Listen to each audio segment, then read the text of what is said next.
మన క్యారెక్టర్ ని బట్టి మనల్ని తృణీకరించే దేవుడు కాదు. అది నేను నా ఉద్దేశం చెప్పాలనుకుంటున్నాను. ఈ రోజు మనం అయ్యా హోసన్నా చేయమంటాం, రేపు ఈయన సిలువేయండి అంటాం. అదే ప్రజలు హోసన్నా చేయమని, అదే ప్రజలు ఈయన సిలువేయమన్నారు. తెలుసా మీకు ఆ విషయం? తెలుసా? అయినా ఆ ప్రజల కోసం కూడా యేసయ్య చనిపోయాడు. తెలుసా మీకు ఆ విషయం? యేసయ్యని సిలువేసిన ఏమంటారు సోల్జర్స్ ని, వాళ్ళలో ఉన్న అందరినీ క్షమించాడు. వాళ్ళు తర్వాత మారుమనసు పొందడానికి సాయపడ్డాడు యేసయ్య. ఆయన ఎప్పుడు మారే దేవుడు కాదు, మారని దేవుడు అని చెప్తున్నాను. దానికి ఒకసారి మారని దేవుడు హెబ్రీయులకు రాసిన పత్రిక 1వ అధ్యాయం 11వ వచనం చూసుకున్నాం.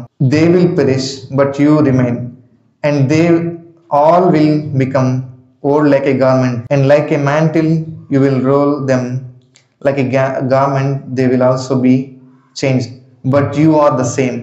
అంటే అందరూ మారిపోవచ్చు కానీ దేవుడు మారడు. And your years will not come to end. నీవు నిత్యం ఉండే దేవుడు అని. హెబ్రీయులకు రాసిన పత్రిక 13:8. ఇది సూపర్ వచనం, ఒకసారి అందరూ చూడండి. హెబ్రీయులకు రాసిన పత్రిక 13వ అధ్యాయం 8వ వచనం. అందరూ ఎవరైనా చదవగలరా?